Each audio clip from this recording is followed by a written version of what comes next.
Assalamualaikum warahmatullahi wabarakatuh. Selamat datang di podcast KPP Badora. Badora.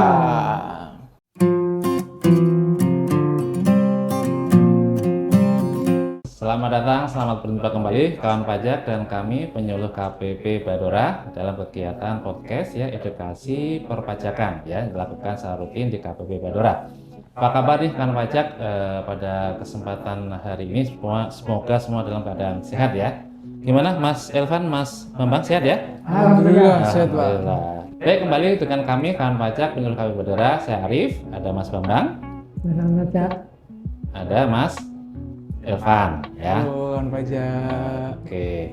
Baik, tidak memperpanjang kata, kita akan sampaikan ya materi edukasi perpajakan pada kesempatan kali ini yang sangat spesial. Apa yang spesial? Ya, karena proses permohonan di sini atau ketentuan ini hanya berlaku di kita ya, hanya berlaku di KPP Badora. Jadi tidak ada KPP selain Badora yang menangani masalah atau permohonan ini. Begitu ya kurang lebih ya. Yaitu terkait pemberian pengembalian ya atau restitusi atas PPN dan PPNBM yang diberikan kepada perwakilan negara asing ataupun badan internasional. Nah, sebelumnya memang banyak ya permohonan-permohonan yang kita proses di KPP Badora. Tapi kalau kita bicara masalah restitusi ini nih Mas Elvan, Mas Bambang, sudah berapa permohonan yang dikerjakan kira-kira nih oleh Mas Bambang nih? Untuk kapan Pak? Tahun ini atau? Ya bolehlah setahun ini atau setahun kemarin tahun 2022 kurang lebihnya saja. Kurang lebih kalau saya mungkin ya sekitar 400-500. 400-500 permohonan. Iya. Ini teman-teman lain kayaknya juga sama, Mas Irfan juga ya, segitu kira-kira ya? Gitu, Pak. Kalau sampai bulan Juni ini, Pak ya, itu secara keseluruhan itu sudah 2000 lebih, Pak, teman-teman ini, Pak. Ya, luar biasa. Ini satu orang ya kawan pajak ya, dikalikan 8 orang penyuluh yang melakukan penyelesaian permohonan ini. Nah, dalam kesempatan ini kita akan sampaikan materi yang tentunya akan sangat bermanfaat bagi kawan pajak nih yang merupakan staf barangkali ya, staf dari perwakilan negara asing ataupun ya dari organisasi internasional dan badan internasional, dan juga akan bermanfaat bagi para vendornya ya, para suppliernya yang menjual BKP ataupun JKP kepada perwakilan negara asing ataupun badan internasional gitu ya. Nah, mungkin langsung saja ke materi ya Mas Bambang, Mas Elvan. Sebelum kita mulai lebih lanjut, kita bahas dulu nih terkait subjeknya nih. Jadi yang diberikan fasilitas restitusi ini diberikan kepada siapa? Yang pertama, perwakilan negara asing. Nah, mungkin bisa dijelaskan Mas Bambang, siapa yang dimaksud dengan perwakilan negara asing tadi? Baik Pak Arif, terima kasih ya. Kalau untuk perwakilan negara asing itu adalah perwakilan diplomatik dan atau perwakilan konsuler Ya. yang diakreditasikan kepada pemerintah Republik Indonesia, termasuk perwakilan tetap, misi diplomatik, ataupun organisasi internasional yang ditetapkan sebagai perwakilan diplomatik ataupun konsuler, serta misi khusus Ya. dan berkedudukan di Indonesia, Pak. Oke. Kemudian itu untuk ininya ya, apa semacam kantornya ya. Contohnya, ya. Nah, untuk karyawannya nih apakah juga diberikan fasilitas restitusi ini, Mas Bambang? Kalau untuk karyawannya itu Atau stafnya ya? stafnya ya, biasanya yang diberikan itu kepada pejabatnya, Pak Arif. Pejabatnya kedutaan besar misalnya ya. besar, tetapi Oke. Oh, ada tapinya. iya, Iya, yang apa mendapatkan tapinya, Mas Bambang? itu cuma yang statusnya WNA saja. Kalau untuk Oh, WNI itu oke. tidak mendapatkan fasilitas ini, Pak Arif. Oh baik, jadi kalau kita kaitkan ya dengan Undang-Undang PPh pasal 3 kita ya, bahwa PNA termasuk staf yang merupakan warga negara asing tadi memang dikecualikan ya dari subjek pajak. Oke, itu tentang PNA ya, kawan pajak. Nah sekarang subjek yang kedua yaitu badan internasional. Apa saja ketentuannya, apa syarat-syaratnya apa saja? Karena setahu saya nih Mas Bambang, Mas Irfan, tidak semua ya badan internasional ini bisa diberikan fasilitas ini. Mungkin bisa dijelaskan Mas Irfan barangkali apa yang dimaksud dengan badan internasional? Jadi kalau untuk badan internasional ini memang yang ini tadi yang sudah ngomongin yang perwakilan negara asing, Pak ya. Sudah, sekarang badan internasional. Badan ya. internasional itu ya dia badan yang apa rata-rata dia biasanya sih turunannya PBB nih, Pak. Ya, Seperti oh. UNESCO, Ya. UNICEF dan teman-temannya lah ya. Di bawah UNHCR, PBB di bawah ya. PBB sama juga beberapa kerjasama teknik Indonesia dengan negara lain, Pak. Iya, iya. Nah, ini seperti kerjasama teknik Australia, kemudian kerjasama teknik Jerman gitu Pak. Oke. Dan ada KMK-nya tuh Pak, nanti ada list KMK-nya betul. Oh, jadi tidak semua ya badan Tidak semua, Pak. internasional bisa mendapatkan fasilitas ini, begitu ya Betul, kurang betul. lebih jelas. Iya, termasuk salah satunya juga World Bank juga tuh Pak. Oh, World Bank masuk sebagai Jadi sebagai badan badan internasional internasional karena iya. dia di bawah PBB atau di bawah Di luar itu di luar itu di luar sebenarnya itu, ya. iya. Baik. Bagaimana dengan stafnya nih Mas Elvan tadi terkait penjelasan Mas Bambang juga, apakah juga mendapatkan fasilitas dimaksud? Ya, sama juga sih Pak, seperti Kedubes ya Pak. Ya. Untuk stafnya yang memang dari istilahnya mungkin diplomatnya ya atau pejabat di Badan Internasional ini yang WNA Pak, dia mendapatkan fasilitas pembebasan pembebasan PPN ya sebenarnya ya. Ya. Pembebasan PPN dan PPNBM ya. PPN dan PPNBM. Jadi memang kalau kita sempat ada pembahasan nih Pak yang SKB Pak. Nah mungkin ini salah satu jembatannya juga nih kalau teman-teman mungkin untuk mengurus SKB-nya mungkin sudah terlambat atau untuk membutuhkan belanja barang-barang retail yang harus segera ya Pak. Artinya untuk mengurus SKB-nya mungkin Tidak dirasa bisa ngejar waktunya ya. betul. Silakan belanja saja terlebih dahulu. Nanti mekanisme pembebasan PPN-nya ini lewat restitusi ini Pak. Jadi kita bayarkan dulu PPN-nya 11%, kemudian nanti baru kita mintakan restitusinya. Betul. Oke. Wah, jadi ingat nih saya Mas Elvan, Mas Bambang. Jadi materi kita kali ini kan pajak ya. Ini adalah kita sampaikan sesuai ketentuan yang diatur dalam PMK 161 tahun 2014 yang merupakan saudara apa ya? Saudara kembar ya? Ya, saudara bukan kembar sih ya, kakak adik langsung ya dengan PMK 162 tentang pemberian SKB terkait transaksi yang sama. Selisih 3 detik dia tanda tangannya. Iya, dengan subjeknya juga sama yaitu perwakilan negara asing dan badan internasional nih. Nah, ini kita sudah bahas ya terkait subjeknya siapa sih yang dapat diberikan fasilitas. Nah, sekarang kita masuk ke objeknya. Jadi bentuk fasilitas apa sih yang diberikan ya kepada para PNA dan para BI ini? Mungkin Mas Bambang bisa menjelaskan? Oke Pak Arif, jadi untuk objeknya ya Pak Arif ini adalah seluruh penggunaan BKP ataupun pemanfaatan JKP yang dilakukan di Indonesia Pak Arif. Ya. Baik, jadi kalau boleh kita tegaskan sekali lagi Mas Bambang terkait transaksi apa atau objek apa yang diberikan fasilitas adalah terkait perolehan BKP ataupun JKP ya yang diperoleh oleh para PNA dan badan internasional ini, begitu kurang lebih ya. Serta pejabatnya ya Pak Arif. Ya, serta pejabatnya dengan syarat pejabatnya tadi adalah WNA. Nah, ini mungkin menarik nih Mas Bambang terkait sedikit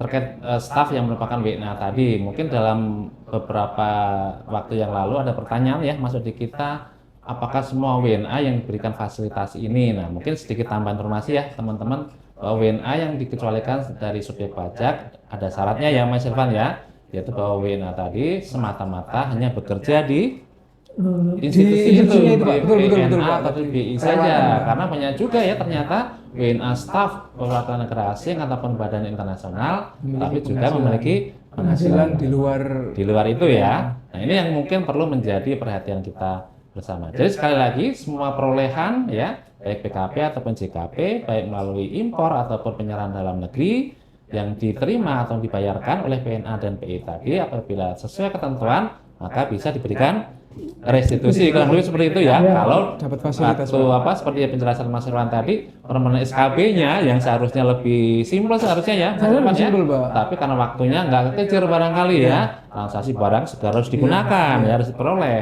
SKB-nya belum terbit ya, maka tetap dibuatlah faktur pajak dengan seri kode transaksi 001 dengan normal ya, maka kita atau PNA dan PI tadi bisa mengajukan restitusi. Permohonan restitusi betul, Pak. Nah, kemudian terkait barangnya nih, mungkin barang apa saja nih yang bisa diberikan restitusi apabila diperoleh oleh PNA ataupun PI? Jadi kalau untuk barang sih semua BKP dan JKP tidak masalah Pak, akan kita berikan akan dapat fasilitas ini ya, maksudnya mau beli pembelian komputer. Ya, mungkin ya contoh yang kita proses selama inilah yang kita berikan restitusi Mas Irfan. Mungkin barang yang paling umum sama barang yang paling unik apa saja mungkin disebutkan nih. Ya secara umum sih barang-barang kantor ya Pak, yang Ya. kan biasa kalau misalkan sama seperti kita di instansi gitu ya kan, Ya. kita butuh laptop, mungkin dia butuh meja kursi, kemudian ATK kita butuh ya. ATK gitu kan, termasuk juga jasa-jasa yang terkait dengan Jasa ya, jasa juga terkait ya. dengan gedung nih misalnya Pak, seperti Ya. Sewa kantor. sewa kantornya atau koneksi internet Pak. Koneksi internet. Koneksi internet, kemudian juga sambungan telepon gitu Sambungan Pak. telepon. Betul, sambungan Listrik, tagihan listrik Pak. Tagihan listrik Iya, ya. tagihan listrik. Terus apalagi yang Imani kemarin proses juga ya? Ya, kalau untuk Imani itu jasa top up-nya Pak Arif. Jadi Jasa yang top up-nya iya, dikenakan WPN, PPN itu WPN-nya bisa dimintakan dapat dimintakan restitusi Iya, juga untuk luar PPN. biasa. Iya. Iya. Bahkan yang paling gimana Mas Bambang? Bahkan itu Pak, telepon seluler itu buat pejabatnya digunakan di Indonesia itu Iya.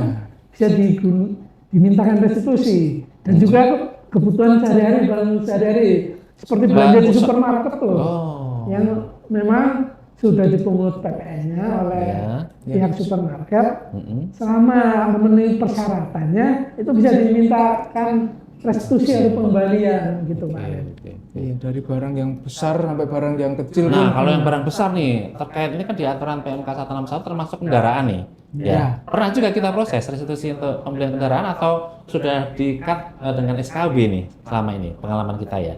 Dari 2021 Pak untuk pembelian kendaraan sih jarang banget Pak, hampir Oke. tidak ada bahkan Iya. Pak untuk restitusi. Kan biasanya dari pihak apa namanya, dari pihak penjualnya ya, dari ATPM-nya, dari Sudah tahu ya pabrikannya, menggunakan mekanisme sudah PMK tahu, 162 ya, Menggunakan PMK karena mungkin nilainya 162. juga besar ya. Nilainya besar ya, mungkin kalau bayar kendaraan agak lumayan Pak. Tapi sebenarnya untuk yang sewa-sewa juga pembayarannya besar juga Pak, betul untuk sewa. Oh, sewa kendaraan ya? Sewa itu Pak, sewa apartemen Pak untuk pejabatnya biasanya Pak. Iya. Untuk sewa rumah pun ada. Ya, sewa rumah juga ada. Oh, sewa rumah dinas. Iya betul. Baik, tadi untuk BKP berwujud ya. Kalau yang tidak berwujud pernah nggak pengalaman selama ini atau belum ada ya? Pernah Pak. Apa misalnya Mas? Contohnya ini Pak, ketika pembelian suatu komputer itu Pak, itu ada softwarenya. Ya, Nah itu ada juga yang meminta itu, ataupun pembelian ini fasilitas penyimpanan cloud itu ada juga, atau lisensi misalkan seperti untuk antivirus. Oh, ada atau juga apa, yang minta ada, restitusi iya, seperti ada. itu ya. Ataupun aplikasi itu Pak. Baik.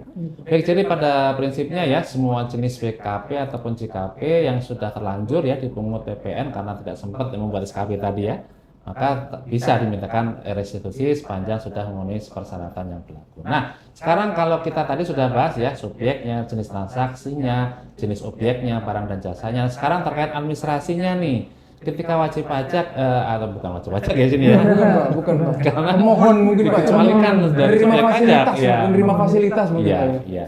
Nah, ini mungkin juga di sela-sela ini kita berikan lagi iklan ya, iklan bahwa dalam PMK 161 ini dalam ketentuan di salah satu pasal, saya lupa Mas Bambang ya, Ya. juga mengaitkan terkait syarat-syarat subjeknya di sini ya, dikaitkan dengan pasal 3 Undang-Undang PPH. Jadi intinya tidak semua loh, khususnya untuk badan internasional Mas Irfan ya, diberikan fasilitas ini. Nah, syarat-syarat badan tadi selain ada di list tadi, syarat umumnya harus dipenuhi, bahwa badan tadi akan diberikan fasilitas ini atau termasuk sebagai non subjek pajak ya, syaratnya sesuai Undang-Undang PPH adalah Indonesia menjadi bagian di sana. Jadi karena di Indonesia ternyata sekarang banyak ya organisasi atau badan ya, maaf ya, badan internasional yang tidak sesuai ketentuan, maka oleh Menteri Keuangan tidak disertakan dalam lampiran PMK berapa terakhir yang disahkan oleh Menteri Keuangan Mas Irfan?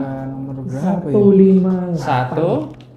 156 ya, PMK 56. 156. Jadi nanti kawan pajak di sini ya yang mungkin berfungsi sebagai supplier atau vendor ketika akan menjual barang atau jasanya kepada suatu pihak yang menyatakan dirinya sebagai badan internasional. Nah, terkait treatment PPN-nya dilihat dulu di lampiran mana? PMK 156 ini Tahun apakah 2016. institusi tadi termasuk dalam list tadi. Jika termasuk berarti kita bisa berikan tadi dua mekanismenya ya.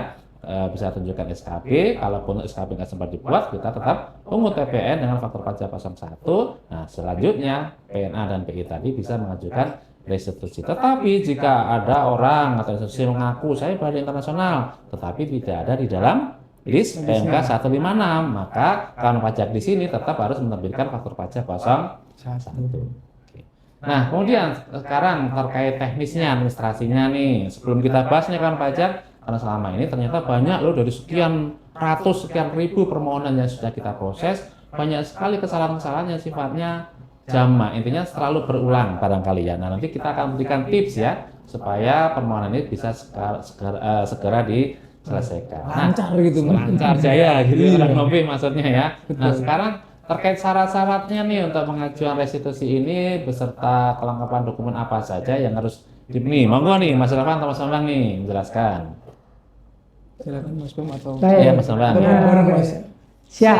Untuk pemberian fasilitas ini ya, Pak Arif ya, dan kawan pajak ini dilakukan melalui mekanisme permohonan. Oh, harus mengajukan permohonan, otomatis ya. Iya, Ya.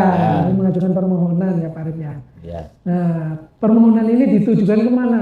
Ya ke KPP Badora, karena cuma KPP Badora yang memproses permohonan ini ya Pak Arif ya, yang Ya. seperti tadi udah Pak Arif bilang.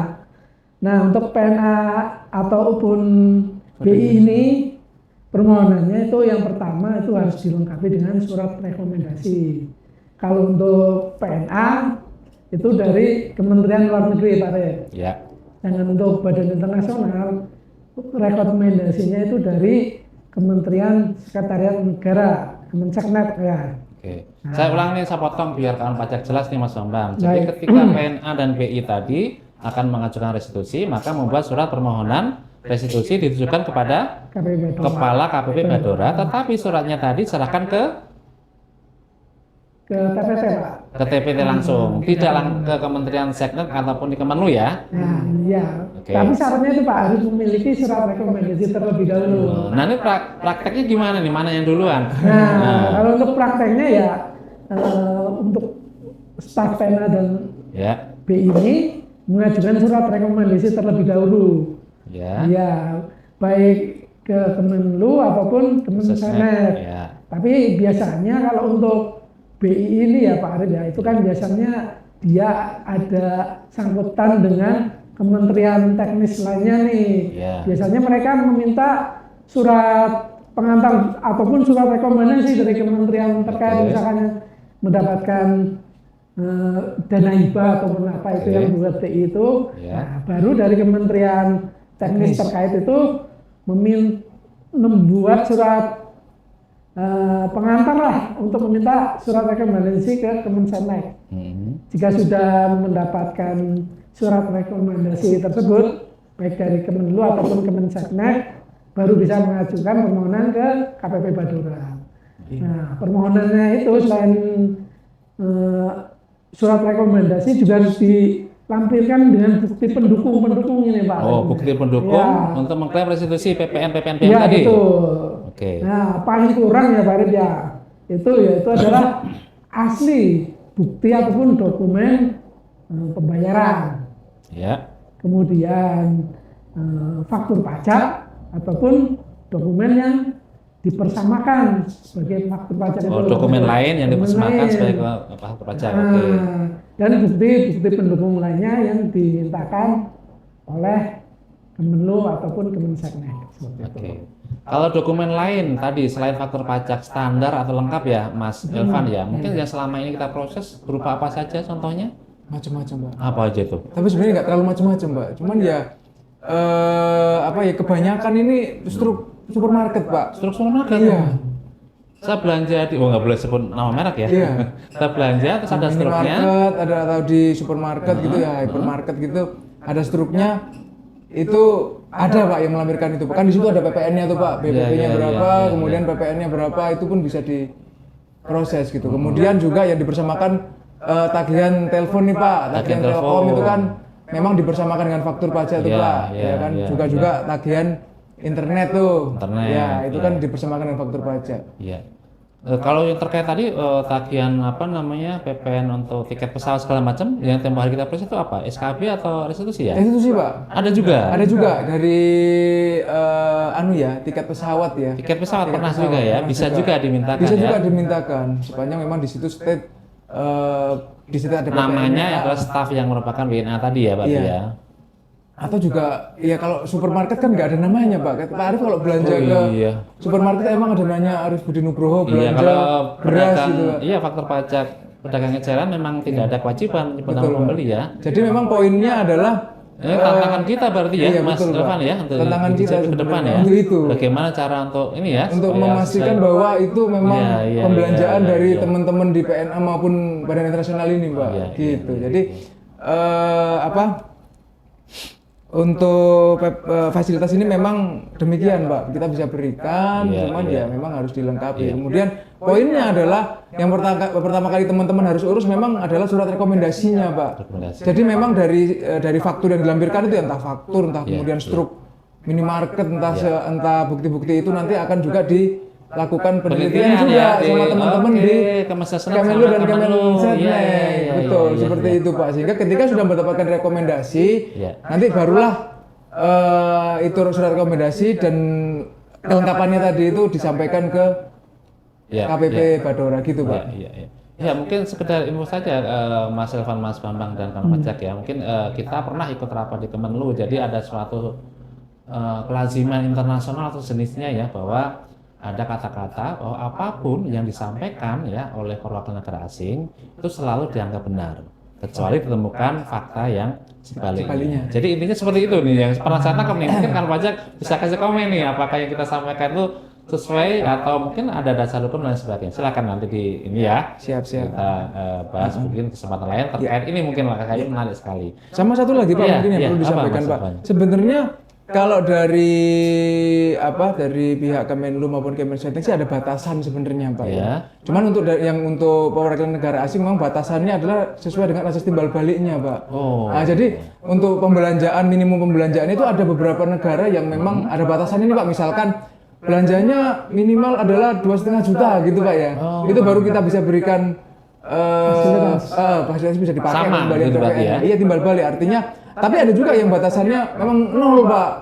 Jadi mau berapapun nilai pembelanjaan iya. teman-teman PNA ini ya harus kita kembalikan PPN-nya. Berapapun gitu. nilainya. Iya itu kan sesuai dengan asas timbal balik kita Indonesia nanti di negara sana juga mendapatkan perlakuan yang Yang sama ya, betul, adil betul, ya, betul. jadi imbang ya. Iya, jadi untuk penelitian itu memang seharusnya sudah difilter terlebih dahulu di teman-teman di Kemenlu dan Kemensetnek gitu Pak. Iya. Untuk Intinya untuk di seperti itu. Kementerian Setnek ataupun di Kementerian Luar Negeri di sana juga dilakukan verifikasi ya. Betul. Terkait asas timbal balik dan sebagainya, siapa yang punya dan sebagainya, seharusnya memang sudah dilakukan ya, cek dan dicek di sana.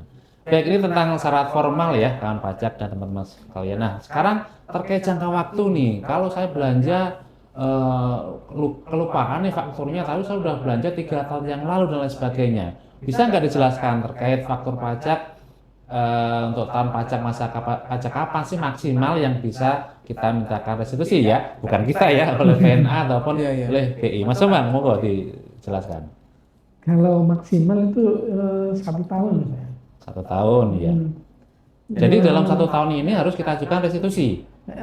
Ya, ajukan rekomendasi dulu Pak. Oh, rekomendasi ya, maaf ya. Ya. Ya. Jadi nanti yang memfilter kan dari Kemensetnek ataupun Kemenlu ini ya Pak. Ya. Ya. Jadi mereka yang nanti memfilter, oh ini bisa diajukan fasilitas, ini enggak. Ya. Dengan jalannya yaitu mengeluarkan surat rekomendasi tadi Pak Rin. Gitu Ya. biasanya. Kalau yang saya pernah dengar jangka waktu 4 tahun tuh apa itu 4 tahun itu Mas Bambang? Atau Mas Irfan? Kalau 4 tahun itu yang impor Pak Rin. Jadi ini Pak, sebenarnya kalau kita cek lagi di PMK 161 ya. Iya, iya. Kalau untuk PNI, kalau untuk badan internasional memang dia di limit di 1 tahun Pak ya, sejak penyerahan gitu ya. Ya. Cuman untuk PNA sebenarnya kalau sudah kelewatan 1 tahun nggak apa-apa. Masih bisa. Masih bisa, tapi tidak lebih dari 4 tahun. 4 tadi. tahun, betul Pak. Dengan Sejak syarat ada rekomendasi perolehan tadi. gitu ya. Dengan syarat ada rekomendasi. Jadi tapi cuman memang yang dikhawatirkan ketika kita belanja di minimarket kan tulisannya wis hilang Pak.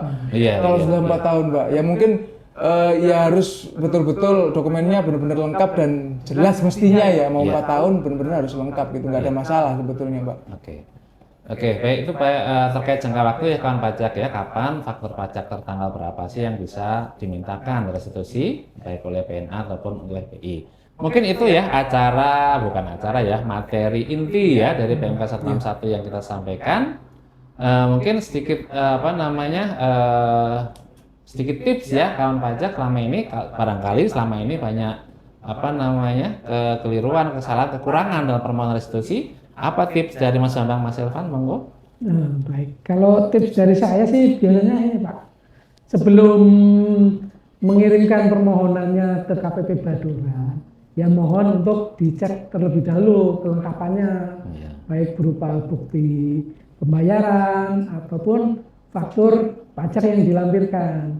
Soalnya ada beberapa kasus ini Pak Arif, ada permohonan yang tidak dilampiri oleh asli bukti pembayaran.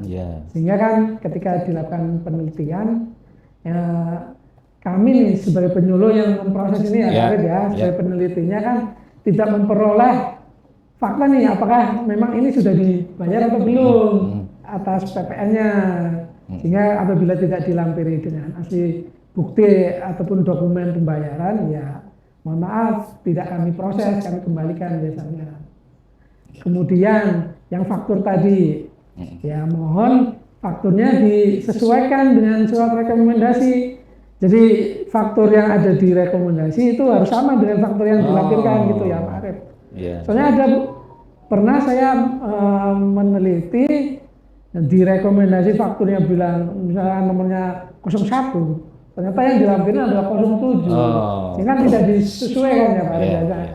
Sehingga ya atas permohonan ini mohon maaf kami kembalikan seperti itu. Dari Mas Elvan ada terkait nomor rekening, ada nggak masalah selama ini? Nggak dikenalin di KPPN nomor rekening tadi misalnya atau apa? Betul. Untuk nomor rekening memang pastikan nomor rekening dalam negeri dan aktif Pak. Harus rekening dalam negeri ya? Sesuai dengan ketentuan di PMK 244 ya. Iya, bahwa itu Pak. Karena pembayarannya kan tetap mekanisme via KPPN juga nih Pak. Iya.